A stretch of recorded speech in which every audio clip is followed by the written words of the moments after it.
Amém, queridos irmãos, chegamos à quinta-feira, segunda semana. Nessa segunda semana, o título geral é Cristo é a realidade para a edificação de seu corpo.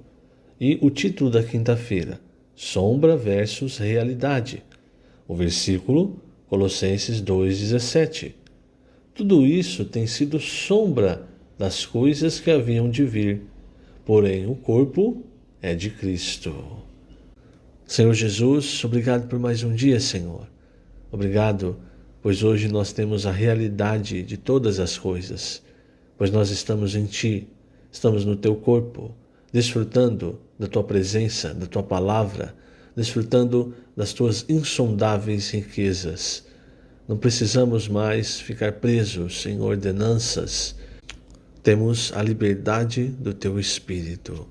E podemos hoje ser um Espírito com o Senhor, mesclados, unidos, desfrutando desse entrelaçar uns com os outros e contigo. Nesse dia, amado Senhor, nós te rogamos, guarda-nos em Ti, livra-nos de todo o mal, livra-nos das ciladas de Satanás, do mal que nos cerca, daqueles que querem nos fazer mal. Não permita que caiamos nem tropecemos, Senhor, mas que sigamos firmes, sempre em Ti, guardados em Ti, guardados em Teu nome. Em Ti nós confiamos, Senhor, pois Tu és o nosso escudo, aquele que nos guarda, aquele que nos leva sobre asas de águia para nos chegar sempre a Ti. Somos Teu povo, Senhor, um povo de propriedade exclusiva do Senhor. Somos Teus e queremos a cada dia ser mais íntimos do Senhor, conhecer mais o Senhor, conhecer o Teu coração e assim servir ao Senhor de forma agradável, de forma adequada. Por isso, Senhor, hoje e até a Tua volta, fala conosco, que a Tua palavra encha o nosso interior, que a Tua palavra governe a nossa vida, que a Tua palavra nos guie sempre a toda a realidade, a toda a verdade. Obrigado, Jesus é o nosso Senhor. Muito bem, queridos irmãos, título desta quinta-feira, Sombra versus Realidade.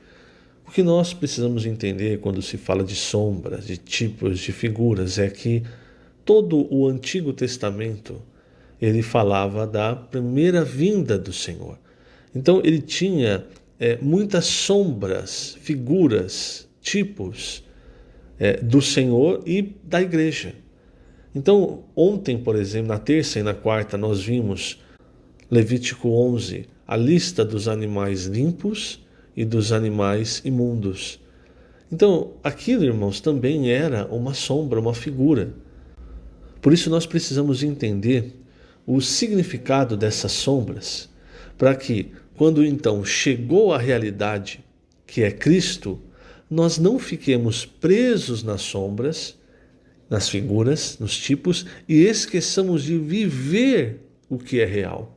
Então, infelizmente hoje, há muitos irmãos, muitos cristãos que estão presos ainda nas coisas do Antigo Testamento, ainda em sombras e figuras, e muitas vezes julgando até outras pessoas, outros irmãos por causa dessas sombras, dessas figuras, e se esquecem de viver a realidade que é Cristo. É por isso que no livro de Colossenses, Paulo, ele vem para combater isso. No livro, quando Paulo escreveu a carta aos Coríntios, havia muitas coisas negativas ali e muitas coisas relacionadas ao pecado. Mas quando você vê Colossenses, você não vê coisas assim relacionadas ao pecado, coisas grosseiras como você via ali na igreja em Corinto. Agora, tanto a situação da igreja em Corinto, com aquelas coisas negativas, aquelas coisas grosseiras, quanto a situação em Colossos, em que os irmãos estavam sendo levados por ensinamentos filosóficos, como o gnosticismo, o ascetismo, entre outros, por práticas judaicas, enfim, coisas que aparentemente não são ruins, coisas que podem ajudar, não é? Então, tanto um lado quanto o outro, irmãos, o perigo é desviar-se de Cristo. Isso é muito importante nós entendermos, irmãos. Quando o Senhor apareceu para Josué, no primeiro capítulo do livro de Josué, e falou com Josué, dizendo que ele tinha que ser forte e corajoso, porque ele é que guiaria o povo até o Jordão. O Senhor falou algo, irmãos, que nós nunca podemos nos esquecer. Ele diz no versículo 7, tão somente ser forte e muito corajoso, para teres o cuidado, olha só, veja, preste bastante atenção nesse versículo, para teres o cuidado de fazer segundo toda a lei que meu servo Moisés te ordenou. Dela não te desvies nem para a direita, nem para a esquerda, para que sejais bem-sucedido por onde quer que andares. Quer dizer, você olha esse versículo, quando ele está começando a falar ser forte e muito corajoso, parece que ele vai falar assim, para fazer, o povo passar pelo Jordão, para enfrentar os desafios da terra de Canaã. Mas não, irmãos. Ele fala assim, você tem que ser forte e corajoso para fazer tudo de acordo com a minha palavra.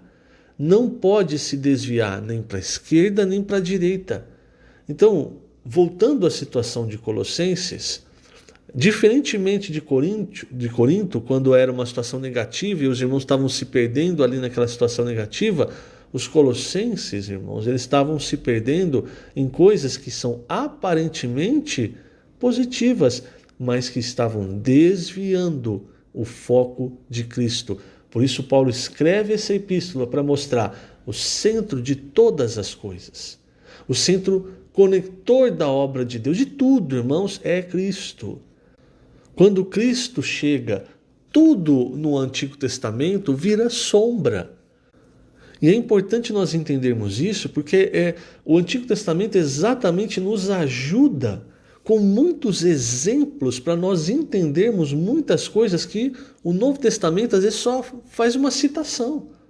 Você deve conhecer aquele ditado, uma imagem é melhor que 1000 palavras. Então, o Antigo Testamento está cheio de imagens, de figuras de Cristo, da igreja, de coisas positivas e coisas negativas, de pessoas que tomaram o caminho de Deus, de pessoas que se voltaram contra o caminho de Deus. Então, isso são imagens que, unidas à realidade do Novo Testamento, podem nos ajudar, mas nós precisamos entender, irmãos, o que então é uma sombra, uma imagem, e o que de fato o importante é a realidade.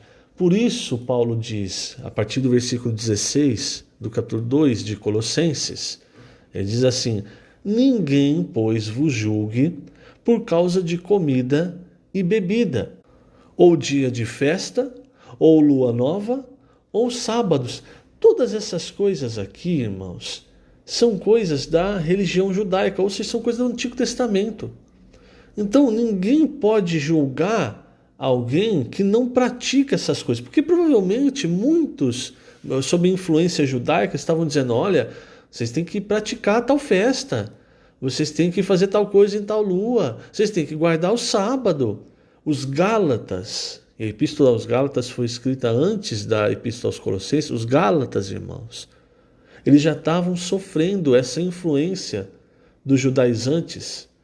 Quem são os judaizantes? São israelitas que creram no Senhor Jesus, mas ao mesmo tempo não conseguiram se libertar, entender na verdade que eles tinham que se libertar das coisas do Antigo Testamento, que não era mais necessário que eles cumprissem a lei de ordenanças. A lei moral, irmãos, é lógico, o Senhor até elevou. Você não vai matar, você não vai adulterar, você vai honrar os seus pais, todas essas coisas, o Senhor ele tocou, ele tratou, ele aumentou o nível. Mas a lei de ordenanças, irmãos, ela ficou presa na cruz. Então nós não precisamos mais nos preocupar com comida e bebida, a não ser por questões de saúde. Mas mesmo assim, ninguém pode julgar o outro por comida ou bebida. Dia de festa, os judeus tinham muitas festas que eles precisavam seguir, luas, sábados, enfim. Então isso tudo, irmãos, ficou para trás. O que importa agora é a realidade, é o significado. Por que eles comiam aquilo? Então ontem nós falamos bastante sobre, na terça e na quarta, falou bastante sobre o significado do casco fendido, do animal ruminante.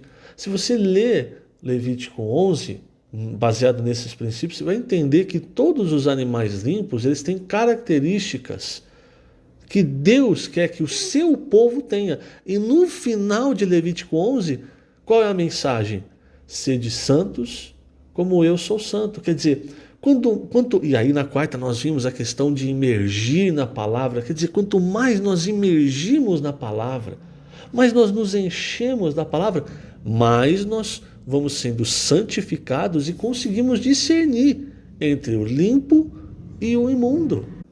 E também discernir, irmãos, as coisas que nós não precisamos mais guardar. Aliás, nós nunca precisamos, porque nós não éramos da época do Antigo Testamento. Então, se há algo que nós precisamos guardar hoje, irmãos, é a palavra de Deus. E é a realidade da palavra de Deus, que é Cristo. E aí Paulo fala no versículo 17, por isso Paulo fala, porque tudo isso tem sido sombra das coisas que haviam de vir. Porém, o corpo é de Cristo, quer dizer, o que é real é Cristo. E aí, outro ponto importante, irmãos, agora, a partir desse princípio de que nós precisamos viver na realidade, não adianta, irmãos, nós termos um viver de aparência. Então, nós falamos sobre as questões do Antigo Testamento, sobre as sombras, Mas um dos problemas que nós muitas vezes temos é ter um viver de aparência. Durante as reuniões, no encontro com os irmãos, aparenta uma coisa, mas em casa, na vida pessoal, não há desfrute de Cristo, não há a cruz de Cristo, não há um negar a si mesmo, vive-se de qualquer maneira. Isso também é viver sem realidade, é viver como se você estivesse numa sombra, porque você na verdade está vivendo uma aparência, você quer aparentar algo que você não está vivendo, sem realidade. Em Isaías 1, o Senhor fala sobre isso. Nos primeiros versículos, a partir do versículo 13, ele diz: não continueis a trazer ofertas vãs. O incenso é para mim abominação. Também as festas da lua nova, os sábados e a convocação das congregações, não posso suportar iniquidade associada ao ajuntamento solene. O que é isso? Iniquidade associada ao ajuntamento solene. Nós estamos na reunião cantando, louvando o Senhor, mas o nosso viver é um viver cheio de iniquidade. Isso, irmãos, é viver na vaidade. O Senhor não suporta iniquidade associada ao ajuntamento solene. Você está vivendo uma vida de vaidade, uma mentira. Vai às reuniões, mas o viver é um viver cheio de pecado. Aí alguns vão pensar, então a solução é não ir mais às reuniões. Não, irmãos. A solução sempre é nos arrependermos e nos voltarmos ao Senhor. O versículo 16, o Senhor diz: lavai-vos, purificai-vos, tirai a maldade de vossos atos de diante dos meus olhos, cessai de fazer o mal. Versículo 18, vinde, pois, e arrazoemos, diz o Senhor. Ainda que vossos pecados sejam como a escarlata, eles se tornarão brancos como a neve. Ainda que sejam vermelhos como o carmesim, se tornarão como a lã. Por quê? Porque chegou a realidade. Hoje, irmãos, o Senhor morreu, ressuscitou. Hoje nós temos o sangue para fazer justiça. Então, não continue nesse viver. Isso não agrada o Senhor. Isso não é um viver real. Mas a pior coisa, irmãos, é um viver mentiroso em que você quer agradar os homens, parecer algo diante dos homens, mas na verdade você não é. Veja, eu não estou dizendo sobre nós errarmos, nós pecarmos. Eu estou falando sobre esse trecho de Isaías em que o Senhor mostra é algo doloso, quer dizer, a pessoa quer continuar vivendo assim, entende? Então, o caminho, irmãos, é o arrependimento, para nós termos um viver real, um viver de realidade. Versículo 19, se quiserdes e me ouvirdes, comereis o melhor desta terra. Quer dizer, o Senhor tem o melhor para nós, mas nós precisamos aprender a viver sempre em realidade, desfrutando do Senhor. E quando nós errarmos, nós pecarmos, nós podemos nos achegar diante do trono da graça. Nós ali podemos encontrar misericórdia, graça e socorro em ocasião oportuna. Lembre-se, irmãos, o Senhor, Ele quer um povo para chamar de seu, alguém que lhe seja íntimo. Nós vemos isso em Êxodo 19, quando Ele fala para o povo de Israel: eu tirei vocês do Egito com asas de águia para vos chegar a mim. Então nós temos um Deus extremamente receptivo, aberto, pronto para ter comunhão, pronto para revelar aquilo que há no seu coração. Mas nós precisamos entender, tem coisas, irmãos, que o Senhor não tolera. Então às vezes você pode pensar: por que eu oro, o Senhor não me ouve? Olha o versículo 15, na verdade eu não li esse versículo. Pelo que quando estendeis as mãos, escondo de vós os olhos. Estendeis as mãos é uma figura da oração. Lembra quando os filhos de Israel estavam lutando? Quando Moisés estendia as mãos, o povo de Israel vencia. Quando ele cansava, baixava, o povo de Israel perdia. Então, pelo que quando estendeis as mãos, escondo de vós os olhos. Sim, quando multiplicais as vossas orações, não as ouço, porque as vossas mãos estão cheias de sangue. Entende? Então o Senhor, irmãos, Ele quer ter um povo chegado a si, mas o Senhor não tolera uma vida na vaidade, uma vida no pecado, uma vida sem santidade. Lembre-se, sede santos, porque eu sou santo. O apóstolo Pedro fala isso também na sua epístola. Então o Senhor, Ele quer sempre, irmãos, nos levar para a realidade de todas as coisas. A realidade é Cristo. É um viver de realidade, é um viver cheio do desfrute de Cristo, da presença de Deus. Que o Senhor te abençoe grandemente nesse dia. Lembrando, estamos colocando essas gravações na página do YouTube da Igreja em Ribeirão Preto. Jesus é o Senhor.